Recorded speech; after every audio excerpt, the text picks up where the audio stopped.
Hello snowboarders of the internet, I'm your host Avran LeFeber, and in this video we'll be reviewing the Union Force binding. I rode this binding at Copper Mountain on a sunny Bluebird powder day. There was zero wind, fresh snow on the run, fresh snow off the run, heavy snow in the trees that hadn't seen sun in a while, and I rode it with my K2 Thraxis boots and my Endeavor Archetype snowboard. Alright, so let's talk about adjustability with this binding. You got your standard features like the flip cam on the toe and the heel for adjusting the length of the strap.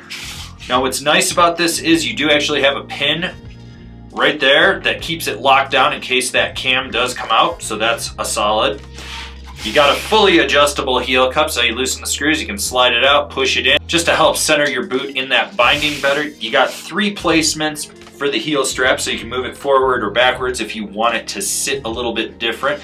And on the toes, you got push down pins, so you got 3 different placements right there in the base plate, so you can move it forward or backwards to help center it as well. Then you got 3 options for high back rotation. The toe ramp, you can slide that forward or backwards as well. And then finally, you got your forward lean adjustment on the high back. Pretty standard stuff. All seems to work. Didn't have any problem dialing in this binding when I was adjusting everything. So let's move on. Alright, so when it comes to heel straps, you got that new age minimalist design. That way you don't have any padding, leather, or anything that can stretch. This just keeps that strap in a uniform shape. It's a little more rigid than other ones that I've used, so this just makes it a little bit stiffer when you flex into it. What's nice is the cutout does seem to match most boot shapes. You don't have any issues with it. With the toe strap, you got this rubber webbing in there. Honestly, I don't really think that does anything. It could completely disappear. But that cutout will fit most snub-nosed boots, so those are the ones where they're a little more pointy on the toe, and then they kind of mellow out versus like that blunt shape where it's just like a universal on there. I didn't have any problems with it working. I'm not saying you will, I'm just saying that's how I see it fitting. So other than that, straps do their job, they hold you in. You know, what's nice is you got these little serrations right down here that help move that strap out of the way, and then it still springs right back in. It's just an ease of entry type of thing. Nice little feature, most people tend to overlook it. With the ratchets, they work how you'd expect them to, they climb well. What's nice is you got that 1-finger quick release. It does its job. I will say, these were brand new out of the box right after I bought them. They were a little sticky for the first half of the day, and then they started to wear in and work better. So you might have some break-in issues, just be aware of it. I don't think that's anything to fault the binding for, I just think it's something I noticed. Otherwise, yeah, ratchets were smooth, they stayed locked in, I never felt them slip, they never prematurely released, they did their job well. What more could you honestly ask for? The high back did its job. It's a little more rigid when you push straight back into it, but it does have give when you kind of twist or you're coming in kind of to the side, pressing out laterally on it. Forward lean adjustment. It's easy to use. You can slide it up and down. I never had any issues with it. They stayed locked the whole day, so that's kind of it. If you're looking for something with a softer high back, this might not be for you, but overall, I think it's rigid where you want it. It's playful where you need it to be. The overall flex of this binding is past middle of the road. I'd almost classify it as a low-end freeride binding, so it'd be a softer freeride binding, or a high-end freestyle binding that's a little more rigid.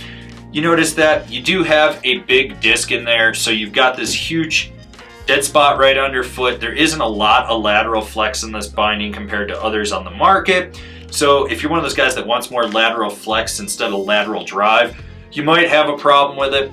Like I said before, the high back is rigid when you push straight back into it, but it does have give and it is twistable if you need to. The straps, they're a little more rigid, so you can put more pressure into it, and you're gonna get that pressure to distribute that power down into your edge control as well. Overall, like I said, slightly stiffer, middle of the road binding that would be great for like a low end freeride type person or someone that's middle of the road to high end freestyle. The thing with the ride of this binding is because of the shape, the size of the disc and everything, you don't have a lot of play. You have a lot more precision and power in there. Now, if you're one of those guys that really likes to get on the outside of your binding, you're going to have some issues. You're also going to notice that dead spot. Now, if you're an older rider that doesn't like mini discs, you don't like having board feel, lateral flex, you're probably absolutely going to love this as a workhorse binding. It's going to do everything you absolutely want it to. What's nice is you do have that aluminum heel cup in there, so when you push back, you got more power in the heel, and you can just feel that in there. It's a little more rigid versus the plastic that's underfoot. Overall, it is what it is.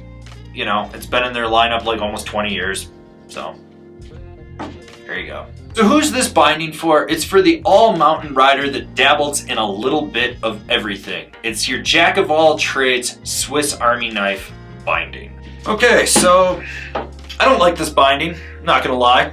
Not a Union fanboy, never have been, probably never will be. It's not the binding for me.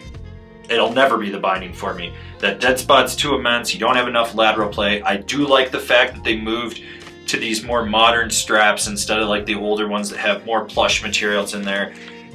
Toe strap does its job, the ratchets worked. I mean, the binding worked, it's just not the binding for me. That's fine. I know what I like, I know my personal preferences. If you're one of those older riders that likes a bigger disc, you like having a bigger dead spot underfoot, that's what you're used to, I think you're absolutely going to love this. It's totally fine.